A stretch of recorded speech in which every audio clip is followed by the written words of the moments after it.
Bien, esto va a ir variando de acuerdo a las necesidades de la investigación. Y quiero, bueno, sin ánimo de ser insistente con el mismo tema, todo va a depender de las características de la investigación. Cada investigación es diferente, no hay investigaciones iguales. Desde la misma concepción de la idea y transformación en problema, ya se caracteriza, que se constituye en otra investigación. Por lo tanto, dependerá mucho de cómo el investigador piensa a abordar este es su tema de investigación para definir algún diseño experimental. En ese sentido, podemos trabajar con varias mediciones a lo largo del tiempo, lo que se conoce como series cronológicas múltiples. Ya no hablamos simplemente de una medición ex ante y una ex post, como los diseños anteriores, sino que acá, de la misma forma, nos organizamos nuestros grupos, un grupo 1 en el cual hacemos la medición antes, hacemos el estímulo o lo sometemos al estímulo, hacemos una medición posterior.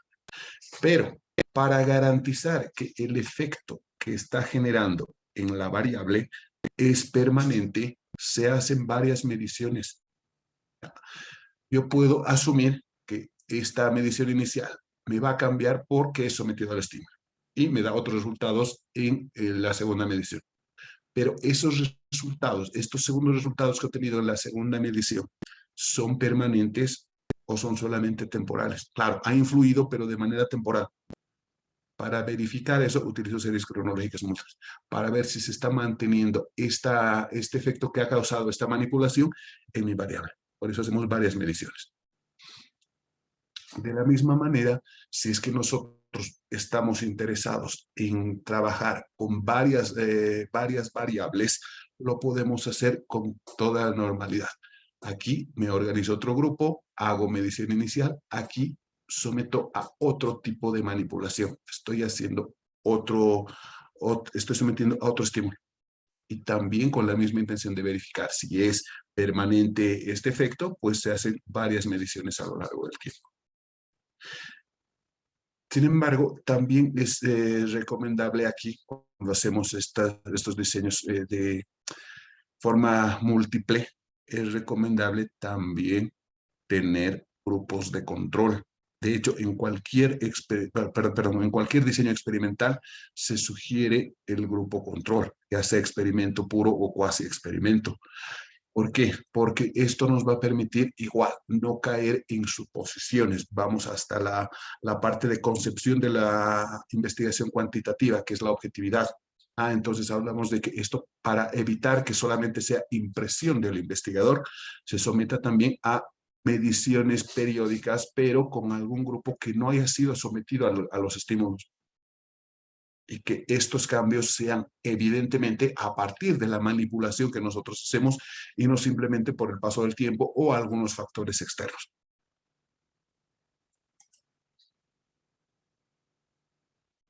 Si es que venimos a hacer o deseamos realizar una investigación que necesite varias mediciones, perdón, no varias mediciones, sino la constatación de que el efecto no solamente modifica la variable en un momento del tiempo.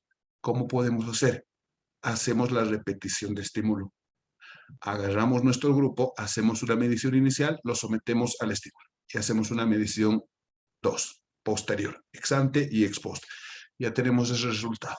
Volvemos a aplicar el mismo estímulo para ver si realmente está eh, modificando de acuerdo a los grados que nosotros habíamos visto. Entonces podemos hacer varias repeticiones de lo que es el estímulo, no solamente 2, 3, dependiendo a las necesidades. Pero alternativamente tenemos que manejar los grupos control para poder ir haciendo esa contrastación de que evidentemente los estímulos son los que realmente están cambiando los valores de la variable. Y bueno, algunas variaciones de esto pasa de la misma manera, podemos abordar varios diseños de tratamientos múltiples.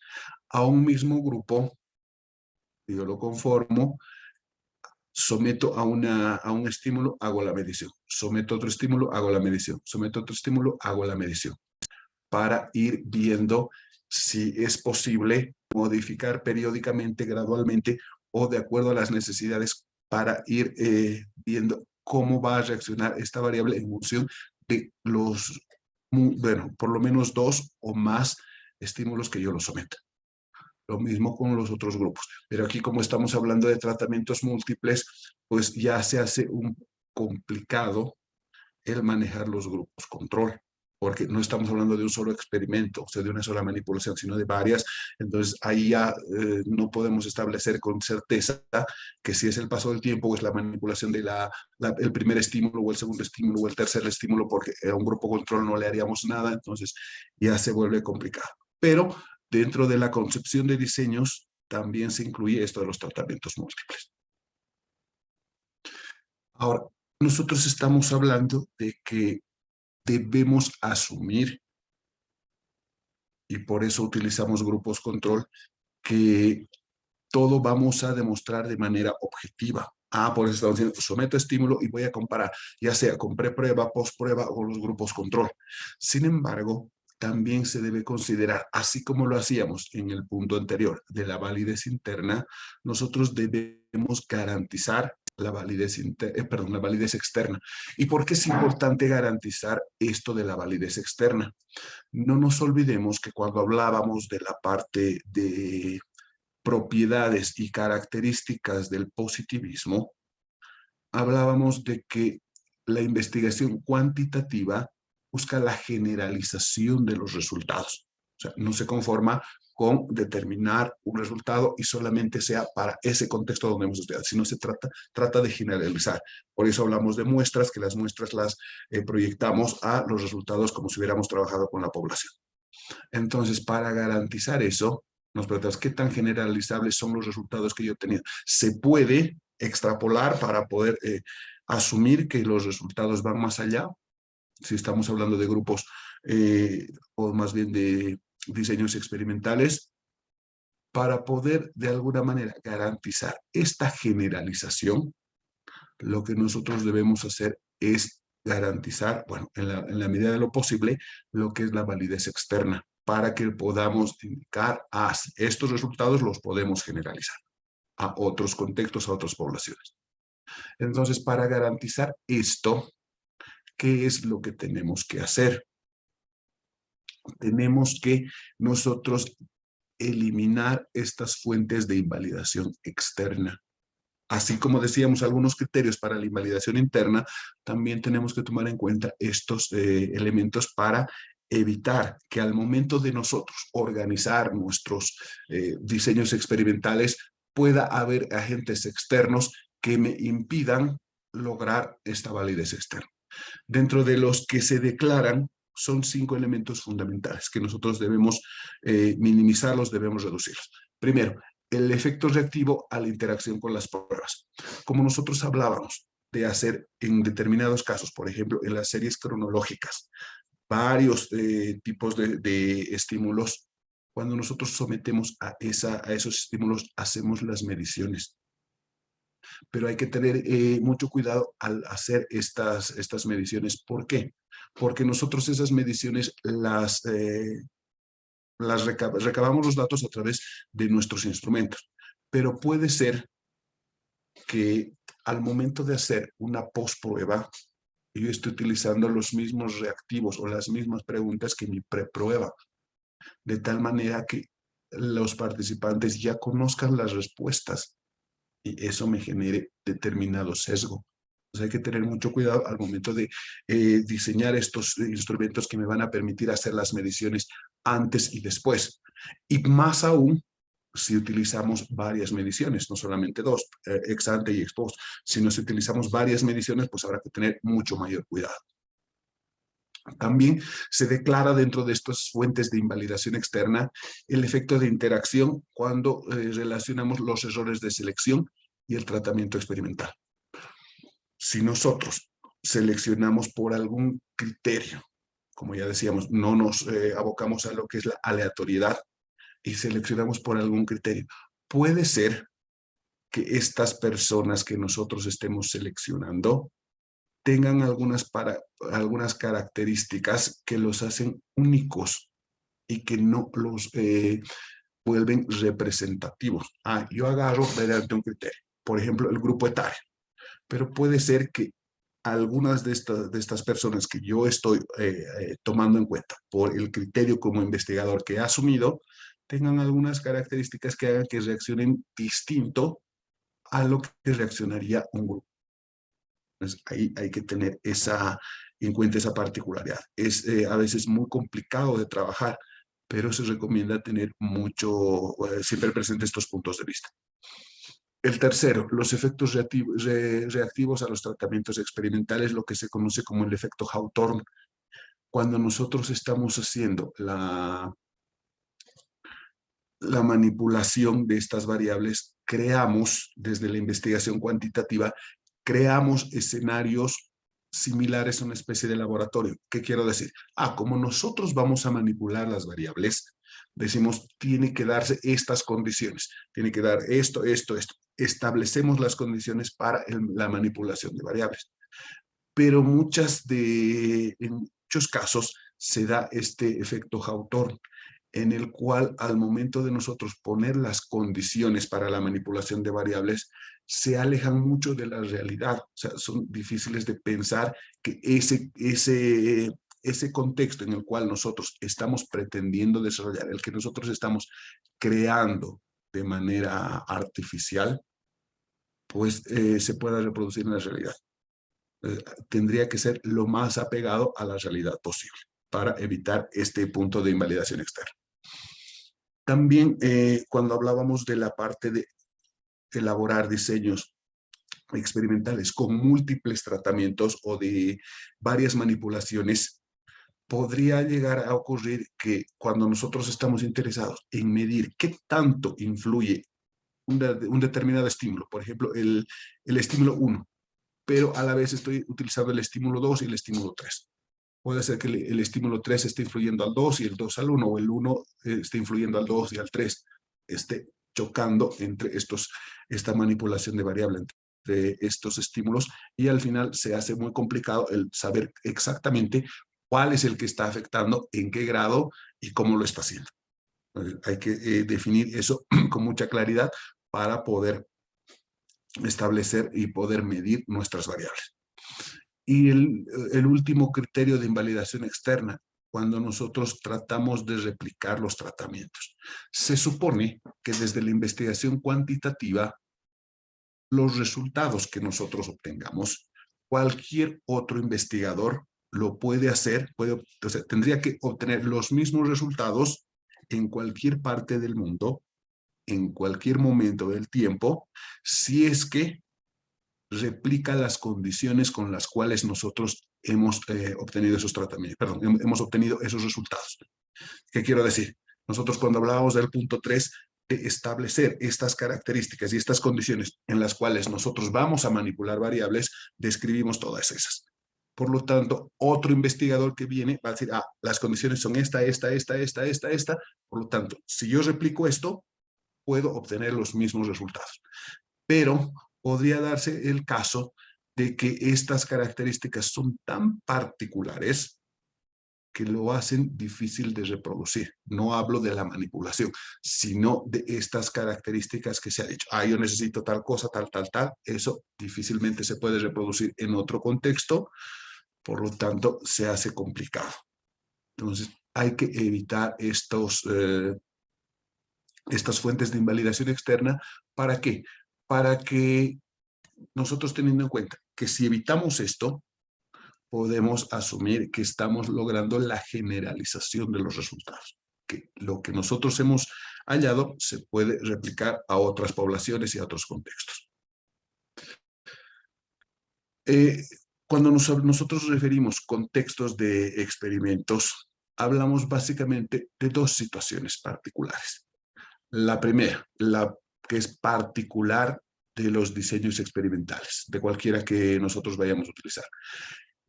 Asumimos una especie de laboratorio, donde el investigador hace una delimitación qué condiciones son las que necesita para trabajar. Por eso lo relacionamos con una especie de laboratorio. Ah, yo necesito tal temperatura, tal cantidad de luz, no sé, estas condiciones.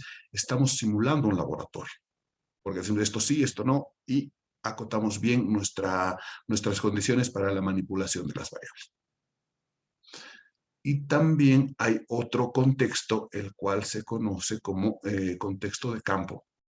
Acá ya estas delimitaciones que hace el investigador se reducen al mínimo. ¿Por qué? Porque lo que se trata es de hacer esta manipulación en contextos mucho más naturales, donde las condiciones se den de manera espontánea y no sea el investigador el que esté poniendo todas las condiciones que necesita. Entonces, hay estos dos. Generalmente, ¿cuáles utilizamos? El de laboratorio. ¿Por qué? Porque a partir de eso, nosotros vamos cerrando toda la investigación. Esto es así. Cuando hablamos de un contexto de campo, como mencionamos, es más natural. Hay cosas que tenemos que asumir, pero que no las podríamos controlar, que no las estamos considerando. Entonces, sí, en la mayoría de los casos se trabaja con este contexto de laboratorio. Esas características que acabamos de describir corresponden a lo que son los experimentos puros.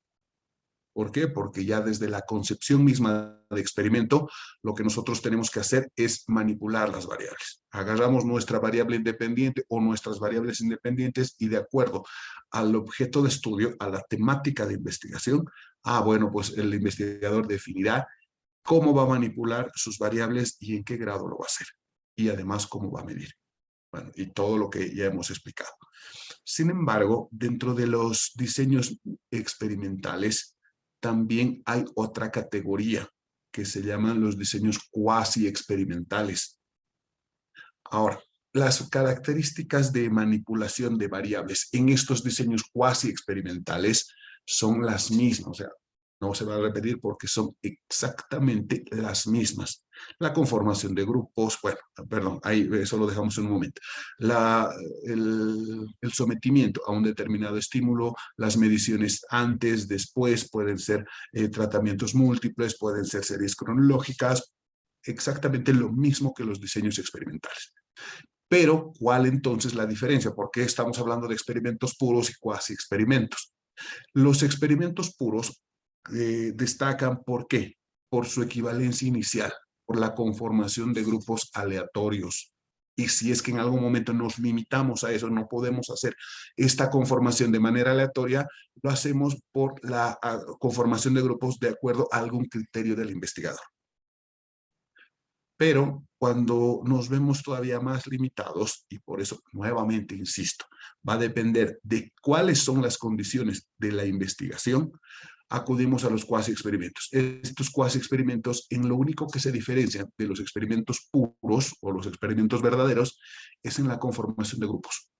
Los cuasi experimentos agarran grupos que ya están conformados, no los conforman ni de manera aleatoria ni por algún criterio que tenga el investigador. No, agarra y trabaja con grupos que ya están establecidos. Por ejemplo, si es que, a ver, antes de pasar, por ejemplo, si es que yo estoy interesado en ver cuál es el impacto del uso de celulares dentro de aula, ya, ¿qué voy a hacer? ¿Qué tendría que hacer? Si agarro y decido trabajar con un experimento puro, muy bien. Yo voy a agarrar y voy a decir, mi grupo experimental lo voy a conformar con un muestreo aleatorio y van a entrar, por decir, 30 personas, 30 estudiantes. ¿Quiénes 30? Agarro y hago una selección aleatoria, ya sea mediante números aleatorios, la tabla de números aleatorios, la tómbola o cualquier forma de selección aleatoria. Y organizo mis grupos. Estos 30 forman mi grupo experimental y esto es mi grupo control. Ya tengo, de manera aleatoria. O puedo decir, por algún criterio, las personas que tienen tales características o son mujeres y varones o están entre 19 y 21 años a este lado y a este lado. No sé, algún criterio. Estoy hablando de experimento puro.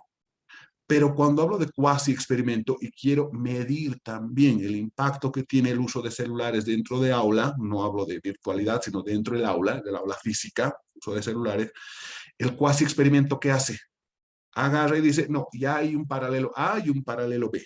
Esos son mis grupos y tengo que trabajar con estos grupos. Ya no se hace esta conformación de grupos, sino que más bien los agarra, ya están conformados y empieza a trabajar. Esa es la diferencia. Pero todo el proceso de manipulación de variables es exactamente el mismo que lo utilizaríamos cuando hacemos experimento puro. Ahora, eh, ¿cuál entonces, si solamente se limita a la conformación de grupos, cuáles las características de los cuasi experimentos? ¿Por qué se habla de problemas cuando estamos trabajando con un cuasi experimento? Si nosotros referimos a estos diseños cuasi experimentales, hablamos de la validez interna, que es muy particular de los experimentos puros, porque hablamos de que se busca esta aleatoriedad porque busca la representatividad. Tiene que ser una muestra representativa que garantice que lo que está en lo particular también está en lo general. Esa la primera limitante cuando nosotros tomamos ya grupos establecidos. Como no hay esa aleatoriedad ni algún criterio que pueda asumir el investigador, imagínense, tomamos paralelo A, paralelo B. ¿Cómo se han conformado? ¿Con qué criterio? ¿Por orden de llegada o por antigüedad? No sabemos. Tenemos que adecuarnos a eso. Y esa es la condicionante que ponen los cuasi experimentos. Entonces, ahí, si bien es cierto, de alguna forma el investigador está asumiendo esta conformación de grupos, pues se hace mucho más complejo el poder garantizar la validez tanto interna como externa. Y bueno, hablábamos que esta equivalencia no solamente se tiene que mantener al inicio, sino también durante el experimento. Y aquí, bueno, pues los cuasi experimentos difieren de estos experimentos puros en esta equivalencia inicial. Ya decíamos, por la conformación de grupos de manera aleatoria. Dentro de las particularidades que presenta los diseños cuasi experimentales, también hablamos de algunos diseños específicos, al igual que lo hacíamos con los diseños experimentales. Primero, un diseño con post-prueba nada más, únicamente, solamente con post-prueba. Es decir, hacemos la manipulación de variable mediante sometimiento a algún estímulo y hacemos la medición. Claro. Vamos a tener grupo experimental, grupo control. Al grupo experimental lo sometemos a la prueba y hacemos la medición. Al grupo control no sometemos a manipulación, pero sí hacemos una única medición. Entonces son elementos que se mantienen con esa particularidad. Pero para que lo veamos mucho más claramente, acá se presenta la conformación, no la conformación, el trabajo con grupos, grupo experimental y grupo control. Nótese aquí que ya no hay el prefijo ere, porque ya no están conformados de manera aleatoria. Estos grupos se han trabajado tal cual estaban, tal cual el investigador los ha encontrado. Entonces, a este grupo experimental lo someto a prueba o a estímulo y hago la medición. Y el grupo control, que también ya está conformado, no ha tenido nada que ver el investigador, no lo somete a estímulo, pero sí hace la medición para poder establecer los mismos criterios. Yo voy a comparar estos resultados para ver si efectivamente este estímulo es el que está cambiando el valor de la variable, ¿no? Se hace esa descripción. Lo mismo pasa con las otras clasificaciones de diseño. Hablamos también en los experimentos puros de preprueba y postprueba. Lo mismo en cuasi experimentos. Hacemos una medición antes, sometemos al grupo experimental al estímulo y hacemos una prueba posterior. En el grupo control, que también ya está conformado, simplemente hacemos una medición. A este no lo sometemos a prueba, pero sí hacemos una medición en un segundo momento. Es exactamente lo mismo, decía, solamente la diferencia es que la forma de organizar los grupos. Ahora, si nosotros estamos interesados en hacer varias mediciones en diferentes momentos del tiempo, podemos ir articulando de acuerdo a la necesidad. Tengo mi grupo, que ha sido ya establecido, ya así lo he encontrado, hago varias mediciones. Una, dos, tres, las que se consideren necesarios, y en determinado momento someto a estímulo para hacer esta misma consideración de evidenciar que no es el paso del tiempo el que está modificando la variable. Someto y no me es suficiente una medición ex post, sino varias mediciones para ver que efectivamente este estímulo es el que ha cambiado el valor de la variable y se mantiene a través del tiempo. Y no es el tiempo que está volviendo a cambiar este valor de la variable. Entonces, hay varias opciones para hacer esto. Voy a también trabajar, podría hacer con varias pruebas.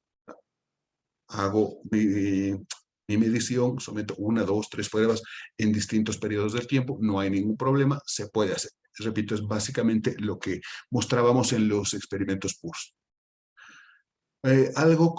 ¿Cómo podemos utilizar esto? Este es un ejemplo bastante práctico, fácil de entender, que está en el libro de metodología de la investigación, cuando nosotros utilizamos estos diseños cuasi experimentales a través de series cronológicas.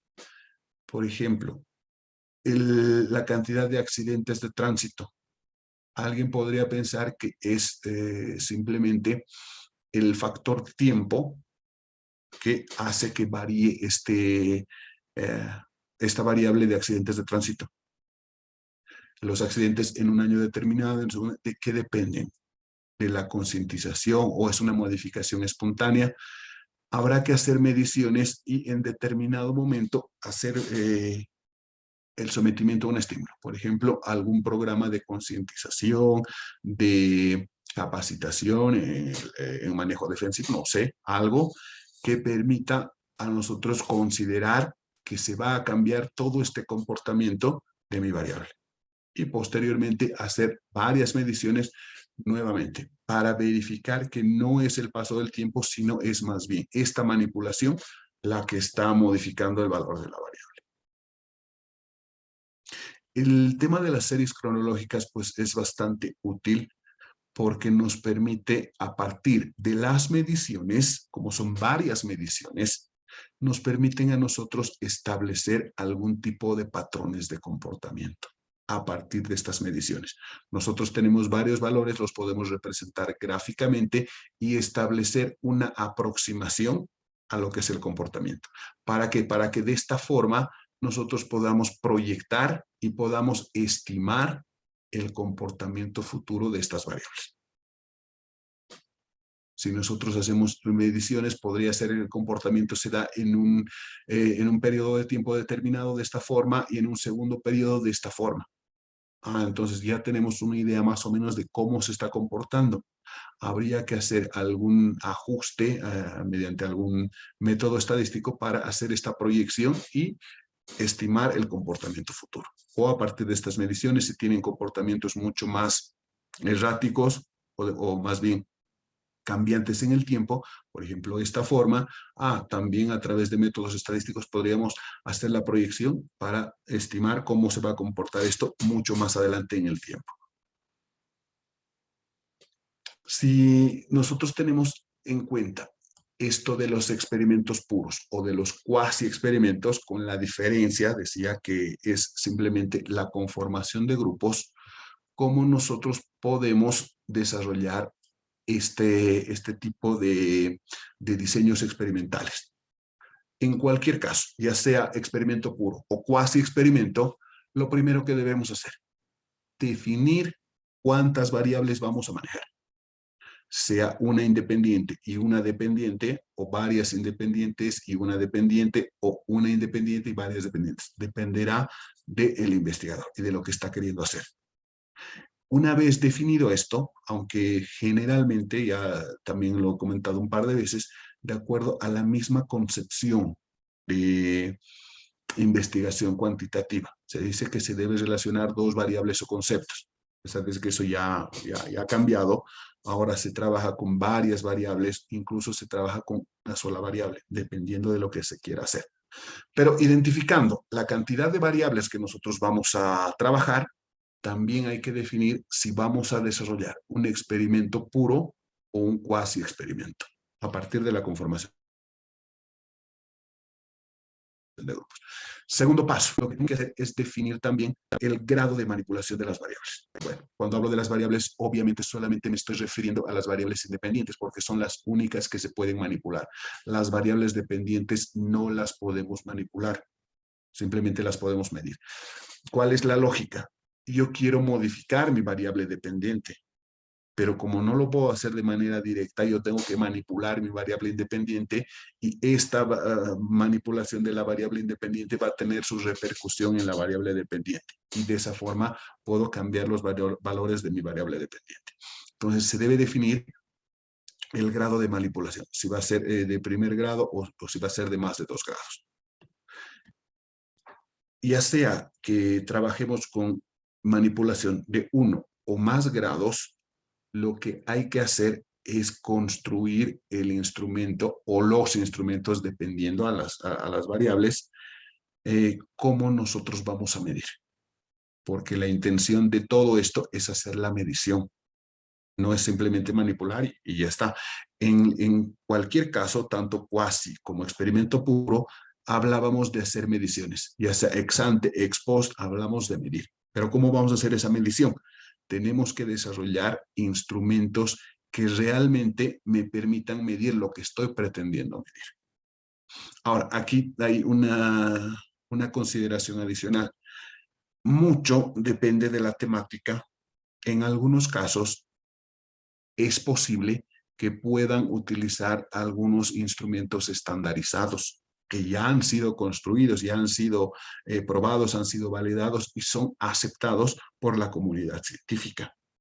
Entonces no tendría sentido volver a hacer si ya tenemos instrumentos que están muy bien elaborados y han sido, repito, aceptados por la comunidad científica. Entonces nos valemos de esos instrumentos para hacer las mediciones. Pero en caso de no tener esos instrumentos, ¿qué hacemos? Como estamos interesados en la medición, pues tenemos que desarrollar nuestros propios instrumentos. ¿Y cómo hacemos esta construcción de instrumentos? Ya lo decíamos, mediante la operacionalización de variables, que nos va a permitir transitar del plano teórico al plano práctico y hacer la medición de mis variables de forma lo más objetiva posible.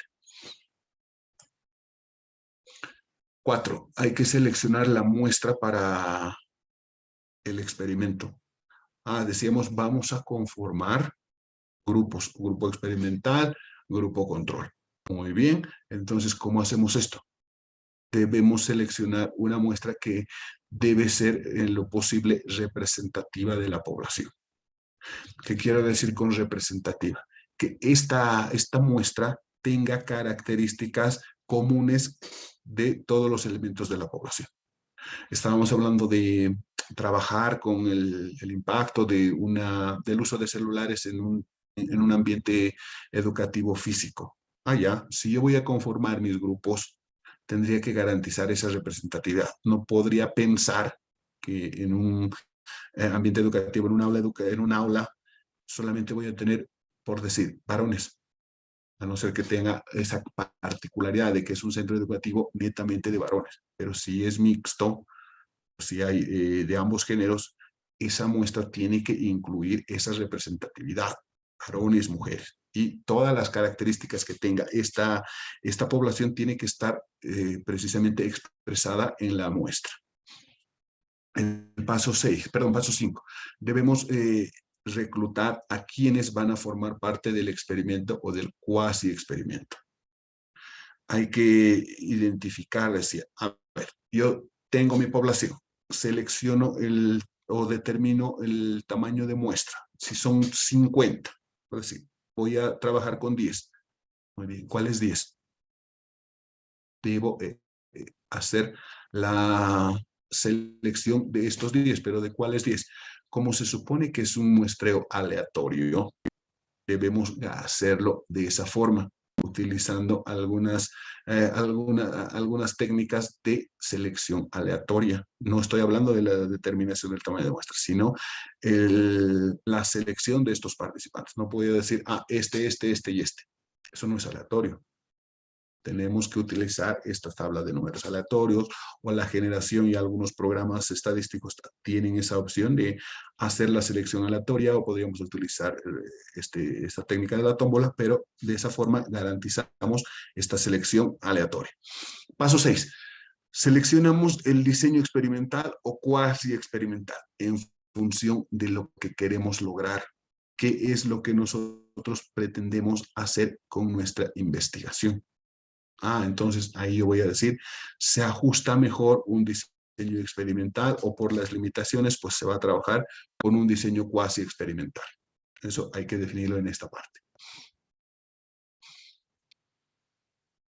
Como se supone que hemos definido ya en la parte anterior qué grado de manipulación de variables nosotros vamos a hacer, también se tiene que definir claramente cómo se van a manejar a las personas que participen en el experimento. Y de hecho, esto es una fuente de invalidación interna que nosotros lo mencionábamos, que cuando nosotros conformamos grupo experimental, grupo control, hay la susceptibilidad por parte del grupo control, que es un grupo pasivo, que no está aportando en nada, porque en realidad no se le somete a ningún tipo de estímulo, simplemente se les hace las mediciones. Y eso genera cierto malestar en los integrantes de este grupo control. Por lo tanto, hay que definir cómo se va a manejar a los individuos para que no generemos este tipo de malestar. Paso 8. Si es que trabajamos con los experimentos puros o experimentos verdaderos, bueno, ya decíamos, hay que seleccionarlos de manera aleatoria o emparejarlos para tener esa fuente que nos permita hacer la validez interna. Y se debe tomar en cuenta estas propiedades para dejar a estos grupos intactos, ¿no? A los grupos control. Si hay algunas prepruebas, también hay que hacer la aplicación y no solamente las postpruebas, ¿no? Dependiendo al diseño experimental que nosotros estemos utilizando, hay que aplicar prepruebas y postpruebas. Bueno, acá, hasta aquí, esta primera clasificación de lo que son los diseños experimentales. Ahora, lo que nos ha faltado ha sido el diseño del preexperimento, porque hablamos básicamente de 3: experimentos puros, cuasi experimentos y los preexperimentos. Cuando hablamos de preexperimentos, en realidad la particularidad de este diseño experimental, conocido como el preexperimento, en realidad no hace la manipulación de variables, no hace el grado de control que se tiene sobre los grupos es mínimo, porque se trabaja con las condiciones con las cuales ya vienen dadas de manera espontánea. Entonces, el grado de manipulación es mínimo en estos preexperimentos. Teniendo esa clasificación de los diseños experimentales, pasamos a lo que son los diseños no experimentales, que también nos permite hacer la recolección de datos, porque no se olviden que el diseño,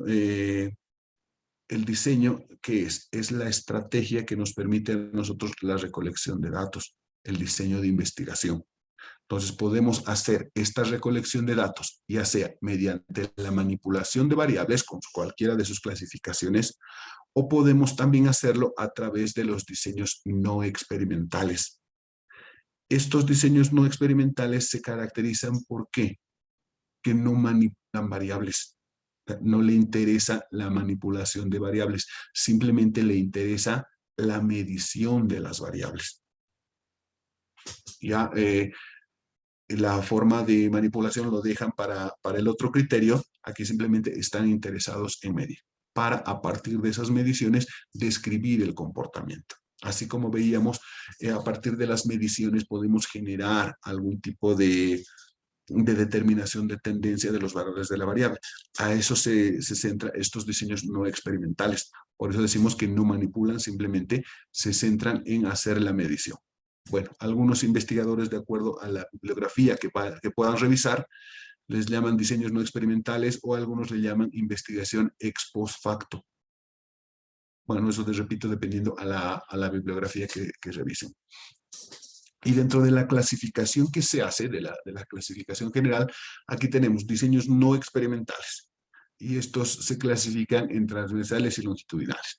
Los transversales son aquellos diseños que no manipulan variables, repito, porque estamos dentro de esta categoría no experimental, no manipulan variables, y lo que hacen, que es, se supone que agarran la línea de tiempo y hacen un corte transversal en un solo momento del tiempo. Y en ese corte, en ese momento único, hacen la medición. No interesa si los valores de la variable van a cambiar posterior o han sido distintos en momento anterior. No le interesa, simplemente se centra en este momento del tiempo que ha definido. Y a partir de esa definición de un momento único del tiempo, se subclasifica de manera que esas mediciones puedan ayudar a articular con el tipo de investigación. Cuando nosotros hablábamos del diseño metodológico, hablamos paradigma, enfoque, tipo y diseño. El tipo va a permitir articular con este diseño transversal. Si yo declaro un tipo de investigación descriptivo, mi diseño, si es no experimental, tendría que ser diseño no experimental, transversal, descriptivo, en concordancia con el tipo de investigación que he declarado. Si mi tipo de investigación es correlacional, en el cual yo quiero ver el grado y tipo de relación entre variables, pero yo quiero ver ese grado y tipo de relación en un solo momento del tiempo. Hago el corte mediante el diseño no experimental transversal, y esa medición me va a permitir relacionar estas variables o asociar, dependiendo, pero en ese único momento del tiempo. Si posteriormente cambia este grado y tipo de relación, no me interesa. Si antes era otra la relación, tampoco me interesa. Me interesa solamente en ese momento del tiempo. Y lo propio, claro, un tipo explicativo o causal. Agarro, parto la línea de tiempo, voy a enfocarme solamente en ese momento del tiempo, y en concordancia con el tipo de investigación, yo voy a decir, esta medición en un único momento del tiempo me va a permitir establecer la relación causal. ¿Cómo está influyendo X en Y en este momento del tiempo? Puede ser que pasado un tiempo la forma de influenciar esta variable sea distinta, pero no me interesa, porque estoy acudiendo a un diseño no experimental transversal en un solo momento de tiempo.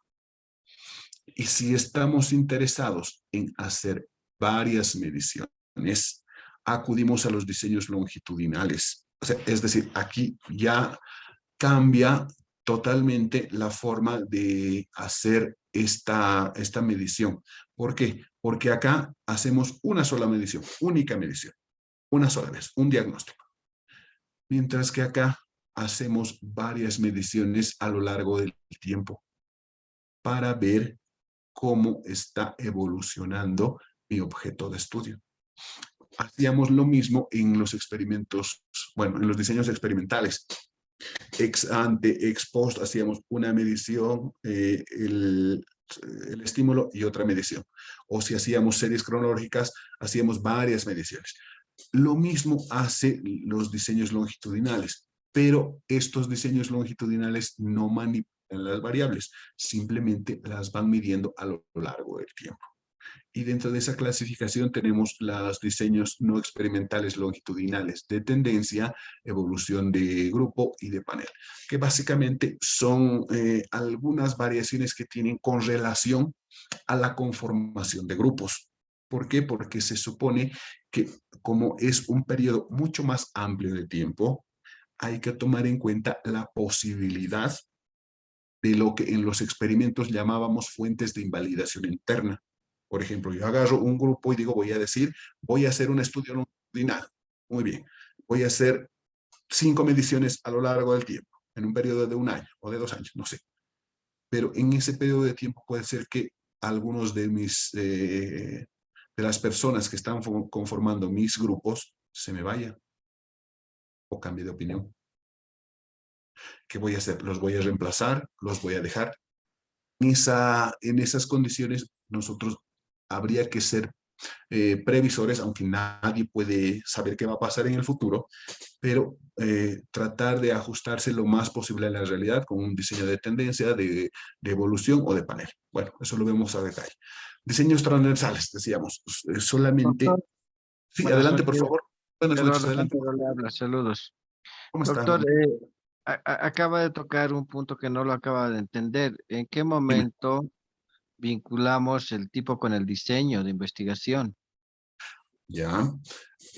Cuando nosotros hablamos de el tipo, hablábamos de, bueno, exploratorio ya lo hemos dicho, hemos hablado bastante, que no lo van a utilizar, descriptivo, correlacional, explicativo. Ahora, yo si declaro un diseño, perdón, un tipo descriptivo y me decanto por un diseño no experimental transversal, debo complementar indicando que este diseño transversal me va a mí ayudar a hacer la descripción. Yo voy a hacer esa descripción. El tipo es la profundidad. Voy a describir. Pero cuando digo este diseño transversal descriptivo, estoy haciendo, bueno, estoy enfatizando que voy a caracterizar cuáles son esos elementos particulares, esos elementos relevantes de mi objeto de estudio en este momento del tiempo. En el momento que yo he dicho, voy a hacer el corte, esto voy a medir y a partir de esta medición en este momento voy a hacer la descripción. Ahí estamos articulando lo que es el diseño con el tipo. El diseño de investigación con el tipo de investigación. Si hablamos de diseños correlacionales, perdón, primero, de tipo correlacional, ¿qué es el tipo correlacional?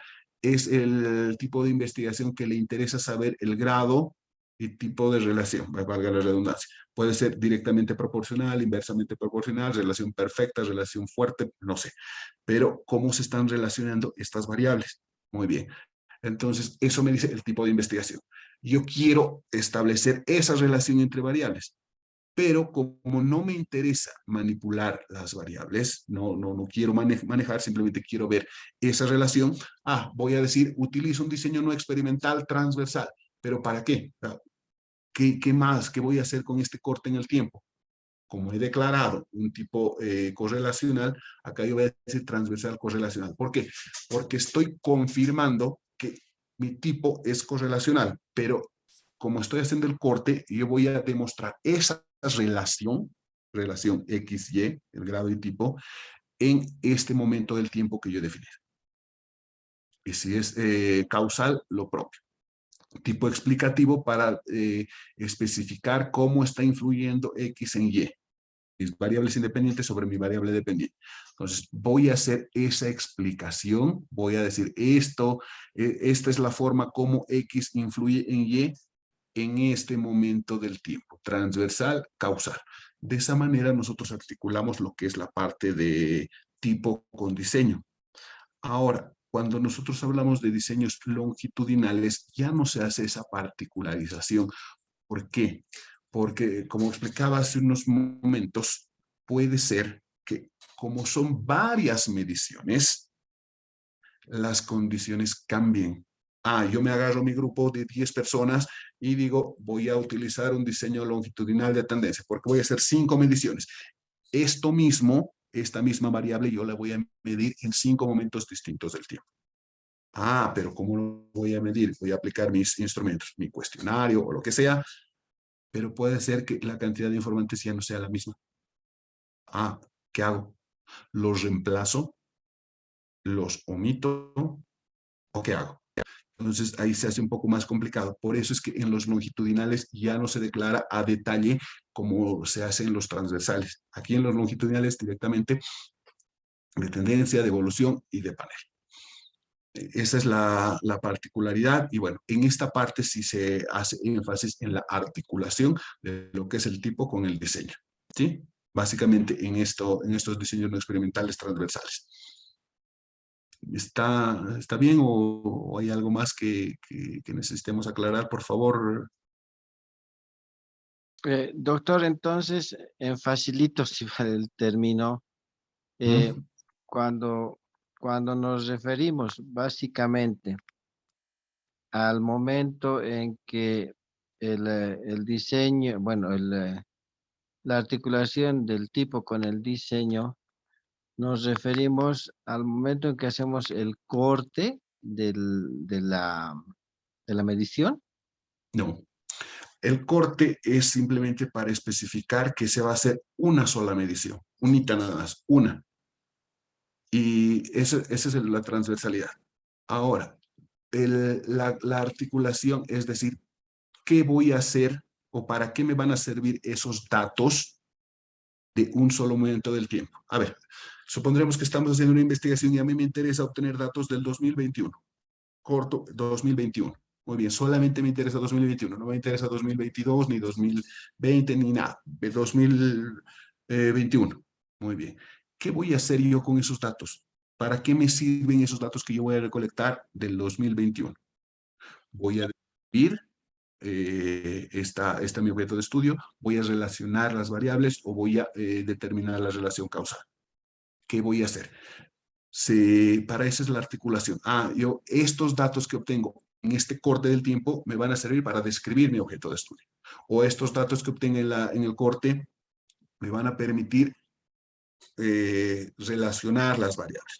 O este corte me va a permitir establecer la influencia de X sobre Y. Esa es la articulación.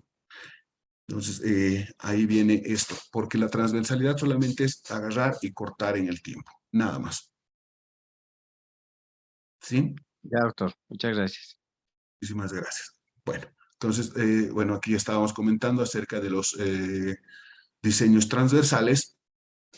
Bueno, lo que comentábamos justamente hace un minuto. Único momento del tiempo. Dependerá de qué queremos hacer. Podemos describir, analizar la incidencia o la interrelación en un momento dado. Por eso hablamos de transversal descriptivo, describir, transversal correlacional, la interrelación, o transversal causal, la incidencia. Algo queremos hacer o algo estamos pretendiendo hacer con este corte. Entonces, para eso nos sirve. Estos diseños transversales pueden trabajar con varios grupos, así como ya lo hemos visto en la parte de experimentales, podemos nosotros trabajar con varios grupos. Y estos grupos, bueno, ya lo mencionamos también, pero aquí lo ponemos ya mucho más explícito. Diseños descriptivos, bueno, el orden es así. Diseño no experimental, transversal, descriptivo. Aunque dependiendo, bueno, esto es lo que habla el libro de metodología de la investigación de Hernández Sampieri. Ahora, si ustedes lo comparan con algún otro autor, por ejemplo, con el de Bejar, él asume que este corte se hace ya articulando con el punto anterior. Por lo tanto, él dice, ya no tendríamos que declarar no experimental, transversal, descriptivo, sino directamente no experimental, transversal. Y lo descriptivo ya está declarado en el punto anterior. O lo correlacional y está declarado en el tipo. O lo causal está declarado en el punto anterior. Eso dependerá del autor que revisen.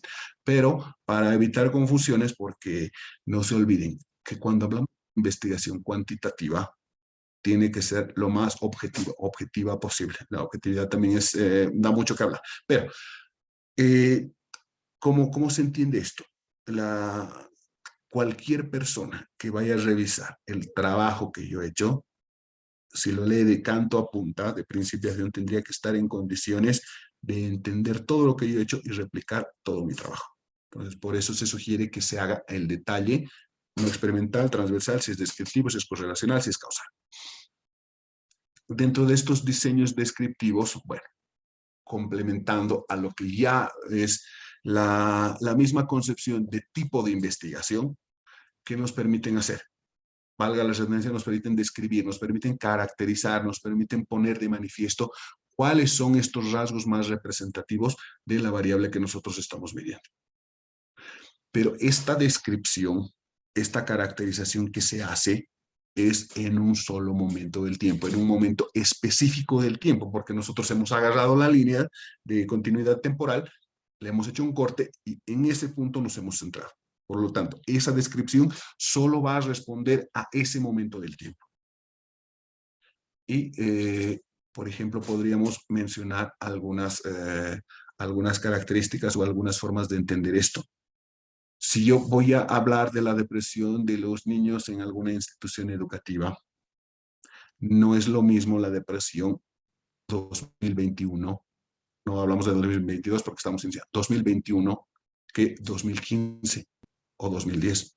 Esto es totalmente distinto. No podemos comparar un momento con otro. De hecho, esto es lo que nos dice la teoría sociológica. Ahora, estas nuevas generaciones, generación Z, los avatares digitales, tienen una tendencia mucho más grande, más marcada a lo que es la depresión. Por eso se los conoce también como generación de cristal. Eh, Hay casos bastante representativos y que llaman la atención que por un simple comentario o algo que les han dicho, uy, ya entran en cuadros muy severos de depresión, comparado, decía, con otro momento del tiempo. Por ejemplo, cuando nosotros estábamos en la universidad, esto del bullying siempre ha habido, no es un tema nuevo, pero por las características de esta generación, de la generación mía, generación X, pues éramos más tolerantes a este tipo de situaciones, cosa que no sucede ahora con estas nuevas generaciones. Por eso hablamos de hacer un corte para abordar de manera específica en un momento del tiempo. No nos interesa lo antes, no nos interesa lo después, porque sabemos que como su nombre mismo lo dice, variables cambian en el tiempo. Pues no podemos estar haciendo esa medición permanentemente. Nos interesa de acuerdo a los diseños transversales solamente una parte en el tiempo. Lo propio con, bueno, este otro ejemplo que se toma a la agresividad de los niños trabajadores. Bueno, también está en función a cambiar a través del tiempo. Puede ser que sea más marcado en un momento del tiempo, puede ser que sea no tan marcado en otro momento del tiempo. Nos interesa solamente un periodo determinado del tiempo en el cual el investigador va a hacer su trabajo de recolección de datos. Si hablamos de diseños correlacionales o causales, bueno, también de la misma forma nos interesa una sola parte del tiempo, pero ¿para qué? Para que en ese momento del tiempo yo pueda establecer la relación que hay entre variables o el impacto que tiene, la influencia que tiene mi variable independiente sobre mi variable dependiente. Si, por ejemplo, tratamos de entender esto, podríamos mencionar depresión y habilidades sociales en niños de una institución educativa. Ah, ok. ¿Cómo se relacionan estos grados de depresión y habilidades sociales? Puede ser que en un momento del tiempo haya una estrecha relación mientras menor sea la depresión, sus habilidades sociales sean más altas o más marcadas, no sé, y en otro momento que sea una relación inversamente proporcional o directamente proporcional, no lo sé. Eso va a depender del momento en el tiempo en el cual nosotros hagamos esta medición. Y esa relación, repito, puede cambiar a futuro o puede ser que haya sido distinta antes, pero al diseño transversal no le interesa, simplemente le interesa centrarse en ese momento del tiempo. Lo propio con el otro ejemplo, ¿no? Agresividad y asertividad. Bueno, son dos elementos que pueden cambiar a través del tiempo, no como variables como tal, sino esta relación que hay. Puede ser que sea en un momento una relación directa, otra que sea inversamente proporcional, no sé. Pero estamos enfatizando que solamente se interesa en un momento determinado establecer estas relaciones o estas características o la influencia que tiene una variable sobre la otra en un determinado momento. La otra subclasificación que se hace de los diseños no experimentales. Doctor, Sí, disculpe, adelante. buenas noches. Juan Sí, Carlos adelante. Campero le habla. Hasta. No sé si fuese tan gentil de poderme indicar qué herramientas deberíamos utilizar en el diseño correlacional causal, cuál sería el más óptimo para implementar. Gracias. No entendí la pregunta. ¿Una herramienta para implementar diseños correlacionales? ¿O cuál era la pregunta? Exacto, ¿qué herramienta deberíamos utilizar en los diseños correlacionales causales? ¿Cuál sería el más óptimo, querido doctor?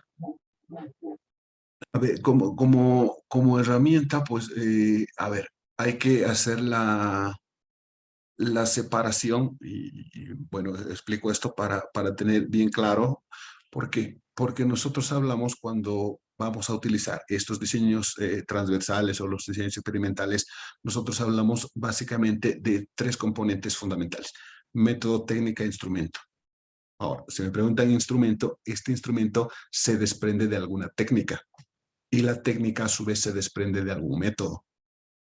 Ahora, si nosotros vamos a utilizar diseños transversales, hay que declarar los métodos. ¿Qué método vamos a utilizar? Primero, método de interrogación. Del método de interrogación se desprende la técnica. Seguramente vamos a utilizar la encuesta y el instrumento va a ser el cuestionario para poder hacer el levantamiento de datos. No nos olvidemos que los diseños de investigación son la estrategia que el investigador utiliza para recolectar los datos. Ahora, por eso no me queda muy clara la pregunta. El instrumento, aquí en investigación cuantitativa, ¿qué instrumentos se utilizan? Guía de observación, cuestionario. Y a partir de ello voy a medir, por ejemplo, diseño correlacional. Voy a medir mi variable independiente, voy a medir mi variable dependiente. No estoy interesado en manipular, solamente voy a medir las dos variables y con esos datos X, Y, que voy a recopilar con mis instrumentos o con mi instrumento de cuestionario, como tengo valores numéricos, puedo procesar de manera estadística, determinar un coeficiente de correlación R de Pearson y tengo la correlación entre las variables. Ahora, si estoy interesado en hacer un diseño causal, perdón, diseño no experimental, transversal, causal, ¿qué voy a hacer? Igual, voy a utilizar mi instrumento de medición, mi cuestionario. Voy a medir mi variable independiente, voy a medir mi variable dependiente. ¿Para qué? Para explicar cómo influye mi variable independiente sobre mi variable dependiente. Estoy utilizando el mismo instrumento, estoy utilizando el cuestionario, pero ahora cómo yo sustento que hay una injerencia de mi variable independiente sobre mi variable dependiente. Tengo que formular hipótesis y determinar ahí si a partir de pruebas, no sé si estandarizadas o pruebas no estandarizadas, si acepto o rechazo mi hipótesis. Pero bueno, ese es el procedimiento para demostrar. Por eso no me quedaba claro al momento de mencionar instrumento, porque el instrumento se desprende de método, técnica, instrumento. Y algunos incluso en los libros contemporáneos de metodología hablan incluso de herramienta. La herramienta ya es el dispositivo físico, ¿no?, que nos permite levantar los datos. Por ejemplo, si voy a utilizar cuestionario, puedo utilizar alguno de los formularios electrónicos, Google Forms, SurveyMonkey, Hotform, lo que sea. Pero es de esa forma que se trabaja. ¿Sí? ¿Por qué? Porque aquí, repito, los diseños transversales no manipulan, no se maneja variables, simplemente se mide. Y esa medición, ¿producto de qué es? Del diseño de algún instrumento. Generalmente el instrumento es el cuestionario, de manera general. Pero, o tal vez estaba orientado a esto, dependiendo a lo que nosotros estemos pretendiendo medir, lo diseñamos nosotros, el instrumento, a partir de la operacionalización de variables, o podemos utilizar algún instrumento estandarizado, como esas pruebas que pasan en los exámenes psicotécnicos. Ya, ¿quién va a diseñar ese instrumento? Ya existe, agarran y lo utilizan y ya perfectamente válido para recoger información. No sé si está orientado a eso o yo me he ido por otro lado, por favor, para poder enmarcarnos en lo que era la pregunta, por favor. Gracias, doctor. No, ha respondido a lo que justo necesitaba. No estaba desviando un poco. Y bueno, realmente lo que nos decía es los cuestionarios para medir. Muchas gracias, doctor, por absorber la duda. Algo aquí, bueno, complementando, a veces va a depender mucho, y creo que soy muy incisivo en esto, depende mucho del tema de investigación. Por ejemplo, yo quiero conocer percepción acerca, decía, del uso de celulares dentro de un ambiente, una ala física. ¿Qué voy a hacer? Obvio, voy a diseñarme un cuestionario y voy a preguntar, ¿usted está de acuerdo? ¿Sí? ¿No? Todo un montón de preguntas. Pero ¿qué pasa, por ejemplo, en algún caso que yo estoy interesado en medir la presión de mis estudiantes? No le voy a preguntar cuánto es su presión, no voy a utilizar cuestionario. Voy a ir seguramente y le voy a poner ahí el tensiómetro o cualquier otro dispositivo que me permita medir la presión. Entonces, ahí no hay diseño, perdón, no hay instrumento, no hay cuestionario, hay alguna herramienta. O si quiero pesarles, no le voy a decir cuánto pesa, me van a decir menos de lo que pesa. Entonces, tengo que utilizar algún dispositivo que me permita registrar esa información. Pero estoy utilizando un instrumento para medir, estoy midiendo con algún instrumento específico. Por eso, repito, depende del tema que se está abordando. Ok. Los diseños longitudinales tratan igual, buscan la medición porque todos están categorizados dentro de lo que es investigación cuantitativa. Y la investigación cuantitativa por excelencia mide. Lo único que hace es medir estas variables o estos conceptos. ¿Para qué? Para posteriormente, mediante un tratamiento estadístico, hacer la descripción, hacer la relación o hacer la explicación de estas variables. Y cuando nosotros nos referimos a diseños longitudinales, ¿qué hacemos o qué queremos decir? Igual hacemos mediciones, pero diferente a los diseños transversales, aquí ya no es suficiente una medición. Claro, hablábamos en el anterior caso, en este momento del tiempo me interesa ver la relación, me interesa ver o hacer la descripción o hacer lo que sea en este momento del tiempo. No me interesa adelante, no me interesa atrás, solamente en este momento. Pero los diseños longitudinales ya agrandan su espectro, o sea, les interesa ya no solamente un momento, sino varios momentos en el tiempo. Mínimamente 2, pueden ser más, pero mínimamente tendrían que ser 2. ¿Esto para qué? Para hacer la constatación de que realmente hay una evolución de este objeto de estudio y que esa evolución se pueda verificar y también se pueda hacer una proyección a futuro, porque eso es lo que les interesa a los diseños longitudinales. A partir de varias mediciones, tener ya mayores elementos que permitan hacer la generalización y la proyección para su comportamiento en el futuro. Y al igual que en el diseño transversal, también se subdividen en categorías. Estos diseños longitudinales hablamos básicamente de 3, que en esencia son lo mismo, pero tienen particularidades que hay que tomarlas en cuenta, no como alguien que pueda ver lo que va a pasar a futuro, pero sino que teniendo en cuenta algunas particularidades del contexto donde está haciendo su trabajo, pueda definir qué tipo de diseño longitudinal va a utilizar. Y dentro de ello hablamos de tendencia, de corte y de panel. Cualquiera hace varias mediciones en el tiempo. Esa es la particularidad de estos diseños longitudinales. Ahora, el primero, los diseños de tendencia. ¿Qué hacen? Hacen varias mediciones para registrar estos cambios que se realizan a través del tiempo. Pero les interesa esta evolución y por lo tanto lo que se trabaja es la conformación de grupos. Se hace la conformación de un grupo y se hace la medición en un tiempo determinado. Se deja pasar un tiempo prudente y se hace una segunda medición. Acá, bueno, ya está por demás decirlo, pero estas mediciones son espontáneas. Aquí no están sometiéndose a ningún tipo de estímulo, nada, es simplemente registro de esta información con el paso del tiempo, nada más. Entonces hacemos varias mediciones. Decíamos mínimamente 2, pueden ser más, pero mínimamente 2 para poder hacer el registro de esta evolución que ha tenido mis grupos a través del tiempo. Estos diseños longitudinales de evolución de grupo, pues de la misma forma describen esta relación entre más variables, bueno, dependiendo a las que hayamos formulado en nuestro problema de investigación. Pero estas mediciones se hacen en varios momentos del tiempo, decíamos, para comparar, para ver cuál es la evolución que tienen estas variables en función del transcurso del tiempo. Cuando pensamos en estos diseños de evolución de grupo, lo que nosotros tenemos que hacer, al igual que mencionábamos en los diseños experimentales, que teníamos que conformar de manera aleatoria, eso porque garantiza la representatividad al momento de manipular las variables. Pero aquí, en los diseños no experimentales, no manejamos variables, no manipulamos, simplemente hacemos sus mediciones.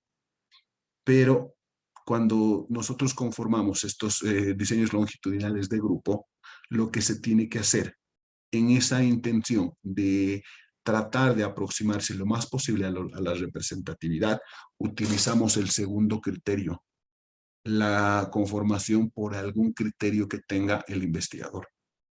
Va a decir, yo a estas personas las voy a agrupar por edad, por género, o por grado académico, o por algún criterio que tenga el investigador. Entonces, eso le va a permitir de alguna manera conformar grupos que sean en alguna medida homogéneos, que tengan características similares y que no sean dispersos, porque si fueran dispersos, pues difícilmente vamos a poder hacer la constatación de la evolución que tienen, primero, de forma individual y segundo, como grupo. Entonces, por eso la intención de conformar estos grupos con algún criterio. Y básicamente representamos así. Esta subdivisión que se hace de los diseños longitudinales de corte, nosotros hablamos de conformar un grupo. Bueno, muy bien. Como no se puede garantizar que todos los integrantes de un grupo permanezcan durante todo el periodo de la investigación, se da lo que se conoce como la mortalidad en la investigación. Que alguien pueda abandonar este grupo y ya no sea mi informante. Entonces, ¿qué pasa? Si nosotros conformamos este diseño longitudinal de tendencia, conformamos un grupo, hacemos la medición. Pero como este diseño requiere varias mediciones, mínimamente 2, ¿qué pasa si para la segunda medición se me ha ido 1? Lo que me dice, yo puedo tomar 2 alternativas. Ojo, cuando hablamos de diseños de tendencia, yo puedo perfectamente reemplazar a este que se ha ido y puedo ponerle otro. ¿Por qué? Porque a este le interesa la evolución de grupo. Entonces aquí eran 4, el grupo estaba conformado por 4 en una primera medición. Yo voy a hacer una segunda medición, se me ha ido 1, pero el grupo era de 4, entonces pongo otro, uno que no estaba, y hago la medición. ¿Por qué? Porque se supone que hemos conformado estos grupos por algún criterio. Si me falta uno, voy a agregar uno nuevo para que se mantenga esta misma cantidad, pero siempre manejando el mismo criterio. Entonces, se supone que la evolución como grupo va a ser la misma. Primera condición o primera característica. Pero también este mismo diseño de tendencia me indica que yo puedo conformar un grupo. ¿Ok? Pero ¿qué pasa si se da esto de la mortalidad de la investigación? Deciden abandonar todo este trabajo, este grupo. ¿Qué hago? Aquí se me fue uno, lo he reemplazado. Aquí se me han ido más de uno. ¿Qué hago? Este diseño de tendencia, como es el primero en la clasificación, me dice perfectamente que yo puedo dejarlos así. Se han ido ya, todavía aquí se mantiene la mayoría de los integrantes del grupo. Por lo tanto, al ser mayoría, también son representativos. Y podría ser perfectamente esta medición en un primer momento y una segunda medición, a pesar de que me está faltando aquí 2 integrantes del grupo, puedo asumir que estos resultados van a ser igual como si estuvieran toditos. De ahí la particularidad de estos diseños de tendencia. Estos diseños de tendencia se están enmarcando básicamente en la evolución colectiva. Aquí no me interesa cómo ha evolucionado o Juan Pérez, cómo ha reaccionado en un primer momento y cómo ha reaccionado en un segundo momento. No le interesa. Le interesa como grupo. Por eso aquí ofrece la alternativa de que podamos reemplazarlos o también, dependiendo a la cantidad de participantes, si mantenemos la mayoría, poder descartarlos y decir, bueno, no hay problema, se han ido, pero a mí me interesa la evolución de grupo. Entonces, está esto para cuando en algún momento tengamos que realizar esta conformación de grupos y de alguna manera tengamos susceptibilidad de que pueda darse este caso, de que uno o varios de mis informantes abandonen este grupo y me dejen así. Entonces, si fuera el caso, repito, nadie es adivino, pero si habría alguna susceptibilidad del investigador, podría decantarse por estos diseños de tendencia. Ya un poquito más elaborados, hablamos de los diseños de panel. De la misma manera, pues hablamos de conformación de grupos, que los vamos a medir en distintos momentos del tiempo. Pero la particularidad de estos diseños longitudinales de panel son los más complicados de trabajar. No porque sea una investigación mucho más difícil, sino por la complejidad que implica el que van a estar todos mis informantes de principio a fin. Eso es muy complicado porque el trabajar con el recurso humano pues siempre es complicado porque no sabemos cómo van a reaccionar. Sin embargo, a pesar de que es el más complejo de trabajar por este factor humano, es el más enriquecedor. Porque además de darnos una visión de evolución grupal, también nos permite ver cómo se ha evolucionado de manera individual, porque los estamos manteniendo de principio a fin. ¿Y nosotros cómo representamos esto? Organizamos nuestro grupo, hacemos la medición. A este mismo grupo intacto hago una segunda medición. Comparado con los anteriores, bueno, con el anterior que había abandono de uno, que había abandono de más de uno, acá se mantienen toditos a lo largo del tiempo, en una segunda medición y en una tercera medición.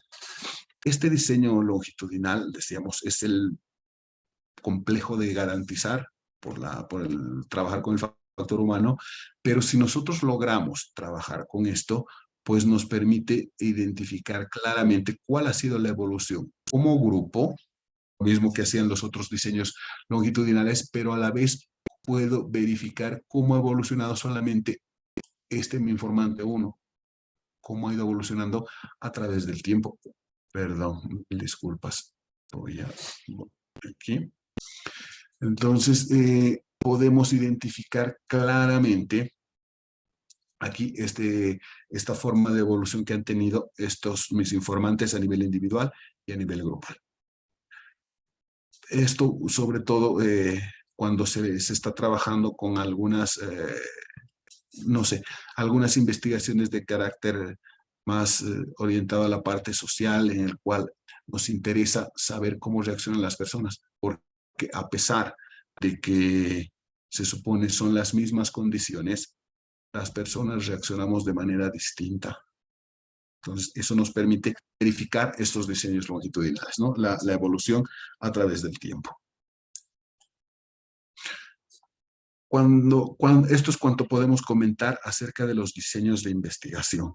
En esto estamos abordando lo que son los 4 pilares de lo que es el diseño metodológico. Ya hablamos paradigma, enfoque, que eso no los hemos profundizado, simplemente hemos hecho una declaración. ¿Por qué? Porque este módulo está orientado a la parte de investigación cuantitativa. Entonces, los que van a utilizar investigación cuantitativa, pues obviamente van a tener que definir un paradigma positivista. ¿Por qué? Porque no hay otro que se ajuste exclusivamente a lo que es la parte cuantitativa. Paradigma positivista, enfoque cuantitativo, el tipo ya variará, exploratorio, descriptivo, correlacional, explicativo, y el diseño también variará, será diseño experimental, experimento puro, cuasi experimento, será no experimental, longitudinal, transversal, con estas variaciones que hemos ido presentando, pero ya dependerá mucho de lo que es el objeto de estudio que ustedes van a abordar. Entonces, esto es lo que podemos comentar como un conjunto global de lo que es el diseño metodológico. Con estos elementos, ahora nosotros pues ya tenemos mucha más clara la forma como vamos a encarar nuestra pregunta de investigación, nuestro problema de investigación. ¿Por qué? Porque cuando no está claro esto, pasa que declaramos cualquier tipo de investigación, cualquier diseño de investigación. Por ejemplo, en algún momento me ha tocado ver, declaramos diseños no experimentales. Ah, ya, perfecto, no hay ningún problema, está muy bien, es perfectamente válido. Pero posteriormente declaran una hipótesis de tercer grado. ¿Y cómo? Si no van a manipular variables, ¿cómo van a hacer? Entonces, ahí hay que conocer bien para poder articular y que tenga toda una consistencia bastante fluida lo que es el desarrollo de la investigación. Bien, con relación a esto que hemos comentado, queridos colegas, si tuvieran algún comentario, por favor, que quieran hacer conocer para poder ir puntualizando algo si fuera necesario. Sí, doctor. Sí, buenas noches. Adelante, por favor, le escuchamos. Algunas inquietudes más que todo que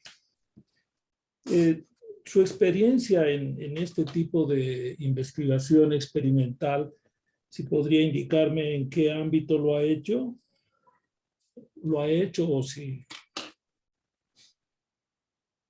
Claro que sí. Bueno, les comento, por ejemplo, me tocó trabajar, esto ya hace, bueno, hace bastantes años, porque la tesis que yo hice fue precisamente el 2016 para incorporar lo que es la tecnología al ambiente presencial. Mi tesis es de Blended Learning, el aprendizaje híbrido, pero el Blended Learning no es como lo visualizamos ahora con todas estas herramientas. El aprendizaje híbrido se ha planteado para incorporar tecnología dentro del aula, dentro del ambiente físico. Y en ese sentido, pues lo que nosotros hemos hecho, bueno, yo trabajo con la parte de estadística en la universidad, con 3 paralelos, mañana, tarde y noche. Y lo que hemos hecho era precisamente agarrar y conformar el cuasi experimento, porque ya los paralelos estaban ya conformados, y hemos trabajado con el uso de dispositivos móviles, celulares, computadoras portátiles dentro del aula. Ahí como era, ya trabajábamos con Moodle, no tenía la universidad, pero sí las cuentas gratuitas, las de 1000 aulas. Entonces se ha creado un curso virtual paralelo al presencial. Entonces, ¿cómo funcionaba esto? ¿Cómo hacíamos? Teníamos un grupo experimental, que era el grupo de la mañana, porque por las características que tienen más tiempo y, bueno, están exclusivamente orientados a estudiar, no como en la noche. Entonces teníamos el grupo experimental, que era el grupo de la mañana, el turno de la mañana, el grupo control, el grupo de la tarde. ¿Qué hemos hecho? Al grupo experimental pasábamos las clases, pero ¿cuál era la particularidad? Se le ha dado, bueno, les daba todo el cuaderno ya, a diferencia de lo que se manejaba en ese momento, donde el docente iba y escribía la parte práctica de estadística y pasaban todo el rato copiando más que atender. Entonces, ¿qué hacíamos? Se les daba el cuaderno, toditos los ejercicios ya resueltos. O sea, yo los resolví, lo puse en PDF, les he compartido, estaba en la plataforma y de esa manera, cuando entrábamos a clases, se orientaban más a atender, porque ya el ejercicio lo tenían resuelto, más para que conozcan el procedimiento, preguntas, todo. Eso me permitía hacer más énfasis en la interpretación de los resultados. Y bueno, cuando se abordaba un tema se acababa, preguntas, debate, bueno, ahí había la posibilidad de hacer lo que llamábamos el foro de síntesis, ¿ok? Entonces, ¿qué era? Sintetizar en un párrafo de unas 5 a 10 líneas máximo todo lo que se ha entendido del tema. Bien, pero eso no lo presentaban ahí, por eso utilizamos tecnología. Se conectaban en ese momento a la plataforma, se habilitaba el foro, ahí empezaban a poner solo ese momento, después se cerraba, después de la clase. Entonces, nos permitía articular lo que es la parte tecnológica con la parte presencial. Ahí hemos hecho la manipulación, por eso digo cuasi experimento, diseño experimental, en diferentes grados. ¿Por qué? Porque manejábamos plataforma, la plataforma Moodle, manejábamos lo que es video, no videoconferencias, sino lecciones en video. Yo mismo me he grabado, bueno, no me he grabado mi cara, sino todo lo que es la resolución de ejercicios. Tenían acceso a todo este tipo de contenidos en formato distinto a lo que era el tradicional, fotocopias. Y las actividades eran distintas. Ya no era el resuelve este ejercicio más procedimental, sino hemos hecho énfasis en la parte de el aprendizaje situado y la flexibilidad cognitiva. Repito, más orientado a la parte de interpretación, no tanto a la parte matemática de cálculo. Eso nosotros hemos utilizado como experimento, hemos empezado a manipular las variables. Con el grupo de la tarde no hemos hecho nada. Hemos mantenido la forma tradicional, como siempre se ha hecho, para ver cuál es el impacto real del uso de la tecnología en clases. Y por eso en algún momento creo que comenté el uso de celulares. Mucha gente no está de acuerdo con el uso de celulares.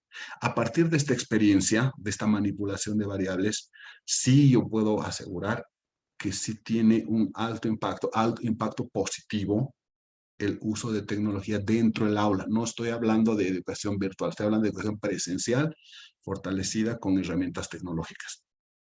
Entonces, ahí sí hemos manipulado variables, hemos podido hacer la constatación de la hipótesis que era que el uso de estas herramientas tecnológicas apoyadas en un diseño instruccional fortalece el aprendizaje significativo de estadística. Entonces, eso lo hemos podido demostrar con este diseño cuasi experimental, pero sí se han manipulado las variables en diferentes grados, ¿no? Eso es la experiencia que puedo contar de una investigación real de manipulación de variables.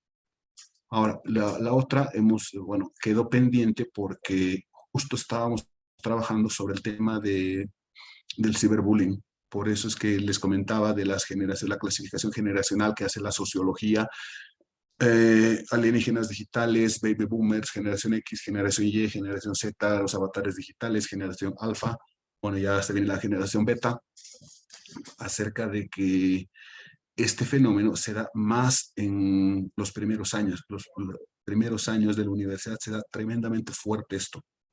Y curiosamente, da un dato bastante, particular. ¿Quiénes practican más este fenómeno de ciberbullying? Bueno, el ciberbullying, que es el acoso entre estudiantes a través de medios tecnológicos. Por ejemplo, agarran los famosos versos. ¿Qué hacen? Ponen a dos de los compañeros que a veces ni se relacionan. Por decir, la más estudiosa del curso o el más estudioso contra el mejor deportista. No hay punto de comparación. Bueno, y aunque lo hubiera, siempre hay uno que gana y uno que pierde con los versos. ¿Y qué pasa a los que pierden? Les empiezan a hacer bullying. Les empiezan a poner fotos, a hacer los famosos memes, comparaciones. Y bueno, pues es terrible. Y decía curiosamente un dato que nos ha arrojado las mediciones que hemos hecho. Las que más practican esto son las señoritas, contrariamente a lo que alguien podría pensar que son los varones. Por donde más utilizan es por telefonía móvil. Entonces, sí, son datos interesantes que estamos tratando de hacer para reducir esto del acoso por temas tecnológicos, ya que se han dado casos tremendamente complicados. Ha habido padres de familia que han hecho problemas legales. Pareciera algo, tal vez incluso que llama a la risa o provoca risa, pero por un meme a una muchachita le han comparado con un personaje de un circo, porque era un poquito gordita la chica. Y después de eso la muchacha no vino casi 2 semanas a clases.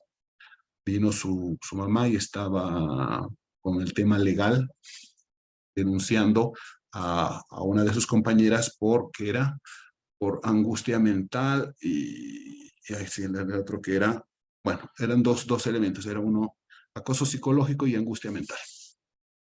Entonces, complicado por este tema del bullying. Eso estábamos haciendo, pero justo ya vino la pandemia y nos tuvimos que parar. Pero bueno, son algunas de las experiencias que podemos comentar para el tema de manipulación de variables, ¿no? Algo real que puedo compartir con todos ustedes, queridos colegas. Rapidito, doctor. Yo le hice esa pregunta porque tengo ciertas preocupaciones respecto a mi propia experiencia, ¿no? El cuestionamiento que se le hizo al positivismo fue precisamente por aplicar experimentación en personas, y no por lo que pueda o no pueda hacerse, sino por un principio básico: todos somos diferentes. O sea, un grupo no puede dar una representatividad, es lo que yo entiendo. Por eso me llama la atención de que, por eso le había preguntado también su experiencia. Entiendo yo que hay una serie de condicionantes de todo orden, índice, lo que es el QI, lo que son las múltiples inteligencias, situación socioeconómica. Bueno, y por ahí podemos irnos y destacar muchísimas más que impiden que un modelo experimental en lo social pues funcione como puede funcionar, qué sé yo, en las ciencias naturales. Entonces, esa era mi preocupación. ¿Por qué le hago yo esa consulta también? Porque por esas premisas y por lo que yo he recibido como formación en ese tipo de investigaciones, hay docentes que están encaminándolo a uno, le estoy hablando de mi tesis de maestría, hacia un proceso de modelo experimental. Y un poco me llama la atención porque estamos hablando de un siglo XXI donde hay una serie de, vamos a decir, de reflexiones pues sobre esto. Y esa es mi inquietud más que una pregunta, ¿no? ¿Cómo podemos estar aplicando algo que ya fue cuestionado hace mucho tiempo y no se viene haciendo porque los resultados, y usted había indicado de que eso se repetía en otras situaciones, creo yo que es imposible que se repita, por esa misma característica de que las personas somos diferentes? Entonces esa es mi inquietud, doctor, y gracias por escuchar. No, muchísimas gracias por el aporte. Y esto es fundamental, esto es algo que sí se tiene que hablar.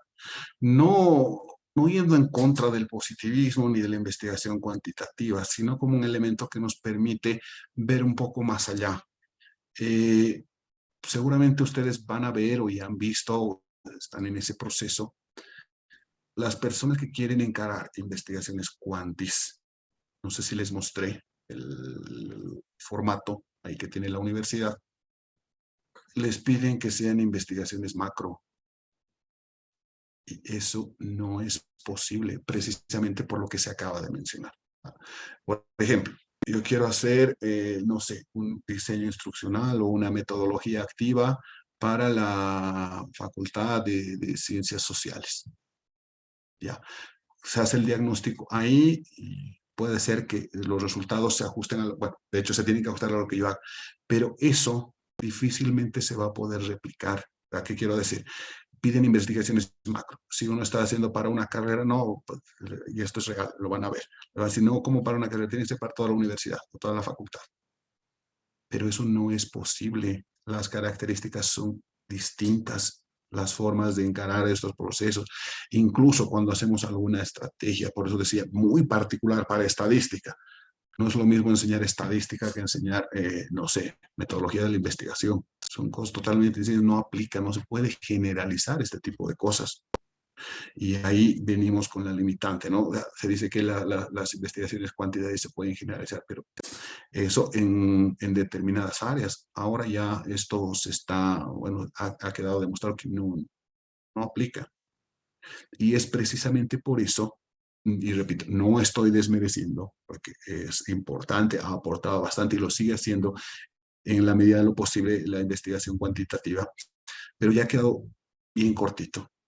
ya para poder dar soluciones que realmente pues tengan un alto impacto. No podemos pensar solamente en basarnos en mediciones o, en este tipo de cosas. Como bien decía el colega, en tema de experimentación.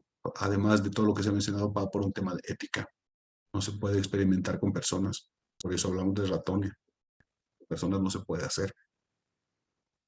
Bueno, son algunas reflexiones que hay que hacer. Por eso es que, precisamente por esta limitante, decía que ahora ya tenemos otras formas de ser. Bueno, no ahora, ya tiene bastante trayectoria esto de los otros paradigmas, pero sí hay que ver un poco más allá y no limitarnos a esto. ¿Por qué? Porque la investigación cuantitativa nos han enseñado y pensamos que se ajusta a todo y que es la única forma de hacer. No es correcto. Hay que ver más allá, hay que ir más allá, hay que estar al tanto y realmente ajustarse a las necesidades. De acuerdo a la definición que da Thomas Kuhn de paradigma de investigación, ¿qué es un paradigma de investigación? No es otra cosa que la forma de investigación que se da o que se tiene que hacer a partir de las necesidades de un determinado momento en el tiempo. Y a estas alturas es importante que veamos mucho más allá, porque ahora entendemos mejor la complejidad del ser humano, la complejidad de todas estas situaciones, y ya no tan superficiales como maneja el positivismo. Pero bueno, son algunas consideraciones que sí las debemos tomar en cuenta y yo agradezco siempre el comentario porque nos permite entender mucho mejor todo esto. Porque a veces nos dicen, no, que la investigación cuántica se ha hecho esto, y pensamos que, bueno, es lo que tenemos que hacer para obtener los mejores resultados. Y como han visto, también por comentario, no solamente en esta clase, sino en algunas otras sesiones que también que ya las hemos hecho, pues sí va por ese lado. Entonces, muy agradecido por el comentario, es importante, eso es así, hay que ver más allá, tomar en cuenta siempre esta parte de la ética, de la experimentación, que es, tiene muchas cosas que hablarse, ¿no? Pero bueno, siempre abiertos a otras formas de encarar la investigación. Muchísimas gracias nuevamente. Si hubiera algo más, por favor.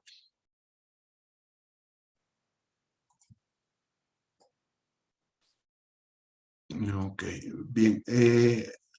Ya por el tema de tiempo, bueno, antes de cerrar, quiero partirles esto, por favor, ya por la premura que tuvimos la anterior semana. Ya no pude mostrarles. Quiero mostrarles esto, por favor, un minutito. Aquí está.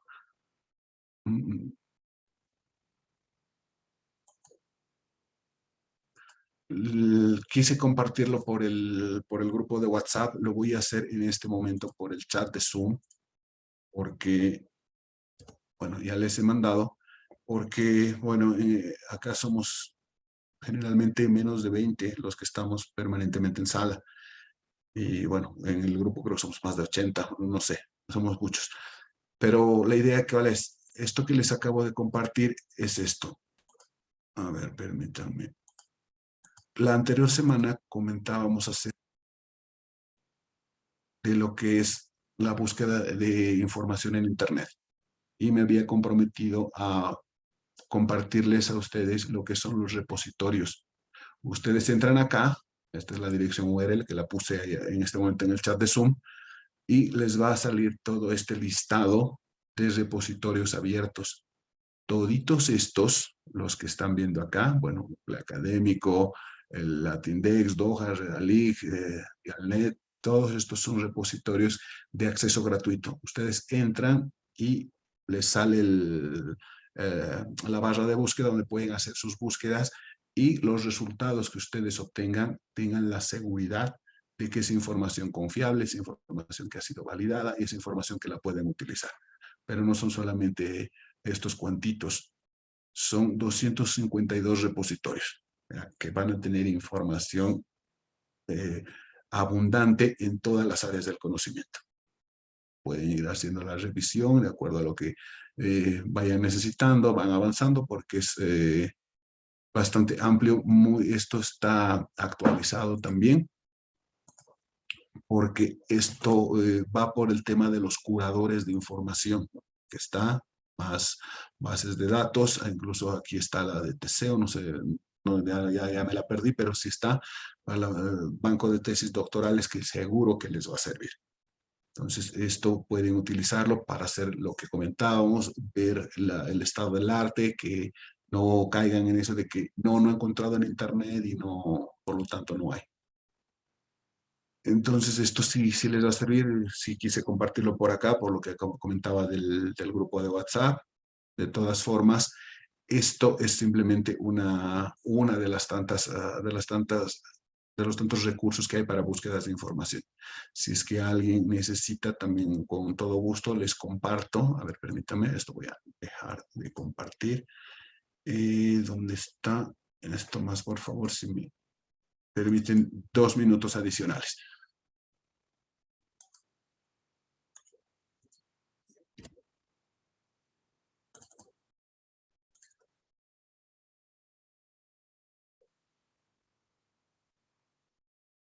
Ok. Es que les pueda, bueno, si así lo requieren, es un documento que habla de exclusivamente búsqueda de Internet.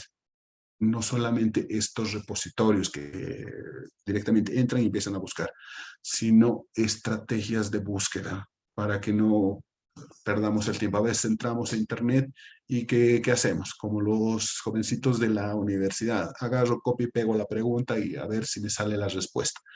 Acá tienen una gran variedad de alternativas para poder hacer búsquedas en todo tipo de motores. No solamente lo que comentaba, buscadores privados, buscadores solidarios, metabuscadores, sino acá tenemos una lista bien grande de todo lo que es alternativas de búsqueda en Internet, aplicación, para que ustedes puedan entender, puedan saber cómo manejar. Por ejemplo, si alguien quiere buscar imágenes, ¿dónde busca? Google. Pero el motor de Bing es mucho mejor en tema de imágenes. Si quieren buscar imágenes, entren acá, bing.com, es motor de búsqueda, ponen lo que quieren buscar en imágenes, les sale mejores resultados que los de Google. Entonces, les va a servir esto porque la materia prima para hacer investigación, ¿cuál es? Información. Entonces, esto les comparto, a ver si es que me permiten en este momento. Les mando por el chat. A ver.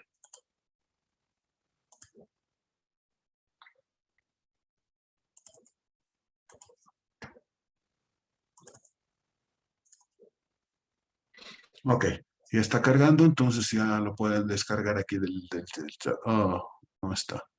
Ah, no, sí está. Sí, se envió correctamente. Entonces ya lo pueden descargar y lo pueden utilizar. Y bueno, adicionalmente, por la formación que tengo, sí estoy bastante ligado a lo que es la parte de tecnología, así que si tienen alguna duda, alguna pregunta o algún material que quieran que se les facilite, pues siéntanse en la libertad, con toda confianza. Los invito a que vean mi canal de YouTube, es abierto. Ahí tengo varios videos de manejo de herramientas, incluso de lo que es software para hacer investigación cuantitativa, cualitativa, mixta. Así que les va a servir, imagino. Cualquier cosa, revisen y si necesitan algo, pues me avisan. Yo con todo gusto les voy a compartir lo que tenga. ¿Sí? Bueno, eso como comentario adicional. ¿Por qué? Porque sí quedó pendiente la última sesión solamente, bueno, por la premura del tiempo, me di cuenta que solo había mandado lo de los mapas mentales, pero habíamos quedado esto de los repositorios y complementariamente este documento que les acabo de enviar. Ok, si hubiera algo más, por favor, queridos colegas, para esta sesión. Y si no, pues estaríamos quedando acá. El día jueves, por favor, les pido, comencemos ahora en punto. Sé que ya se acercan las fiestas de carnaval, pero el día jueves hacemos la parte práctica. Así como, bueno, comentábamos en algún momento, no hay que, bueno, lo que ustedes están haciendo es formarse para el grado académico de doctor. Y el doctor no es solamente alguien que sabe hacer, sino que articula la teoría con la práctica. De eso hablamos mucho y se hace énfasis en la parte filosófica y epistemológica. De hecho, cuando ustedes pongan a su lado Juan Pérez, PhD, es doctor en filosofía, se tiene que manejar a profundidad la filosofía. Pero eso nosotros la estamos tratando de alguna manera de ver en estos elementos, paradigma, enfoque, tipo, diseño. El día jueves hacemos la formulación del problema y les pido por favor estemos temprano porque si quiero abordar lo que es temas de investigación cuantitativa, cómo se formula un problema descriptivo, cómo se formula un problema correlacional, cómo se formula un problema explicativo, es distinto uno del otro. Y adicionalmente a esto, que eso se limita a un estudio. Eso es lo que hacen los libros de metodología de investigación cuantitativa, el que revisen ustedes. Hace el problema, construye su marco teórico, diagnóstico, y a partir de los resultados del diagnóstico, de sus resultados numéricos, conclusiones, recomendaciones. Y nada más. Por eso decimos nuevamente que es muy reducida la investigación cuantitativa.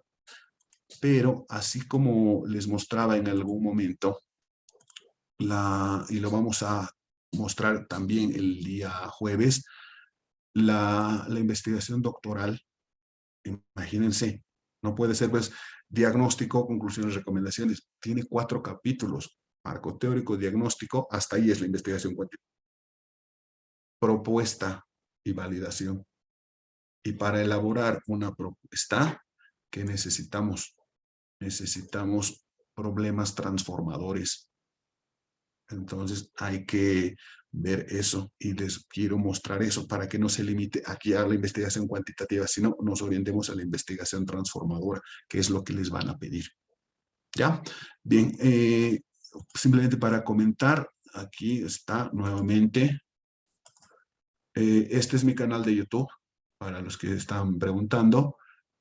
Entran al YouTube, me buscan, aquí ponen Boris Llanos, y les va a salir. Me van a reconocer porque es la foto que he puesto cuando he salido de bachiller.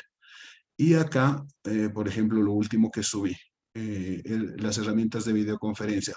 Mucho utilizamos Zoom, pero los que no tienen cuenta de pago no pueden grabar, se les corta cada 40 minutos y terrible. Aquí hay herramientas gratuitas que permiten hacer la grabación, mantener a una cantidad ilimitada de participantes y bueno, todo lo que hacemos con Zoom, pero de manera gratuita. Jitsi, Telegram, aquí proceso de investigación cuantitativa, diseño curricular, no. Acá entramos, los primeros resultados nomás me está mostrando. Tutorial para mapas mentales colaborativos, bueno, hay bastante material de todo, ¿no? Métodos de investigación, bueno, ya verán incluso herramientas para investigación, así que, bueno, todo es contenido liberado, pueden entrar, lo miran gratis o lo descargan, ya como vean ustedes. Y si necesitan algún material adicional, todo eso que está explicado ahí, no lo puedo subir en muchos casos por las limitantes de YouTube, pero los instaladores y eso, si necesitan, me hacen conocer para que les comparta. ¿Ya? Bueno, con eso, si es que no hay ninguna otra consulta u otra apreciación, bueno, pues les quedo muy agradecido por la sesión de hoy. Como siempre, pues es muy enriquecedor el poder compartir este tipo de puntos de vista, de experiencias. Eso es lo que hace, pues, que trabajemos sobre la construcción colectiva del conocimiento. Muchísimas gracias, queridos colegas. Un gusto, como siempre, el verlos a todos ustedes. Estaríamos reencontrándonos el día jueves. Sí, adelante, por favor. Gracias, doctor. Solo despidiéndome. Buenas noches. Buenas noches, hasta la siguiente sesión. Un abrazo, queridos colegas. Nos vemos el día jueves. Hola, doctor. Buenas noches. Gracias. Muchas gracias. Muchas gracias. Gracias, buenas noches. Buenas noches. Hola, doctor, gracias. Buenas noches, permiso.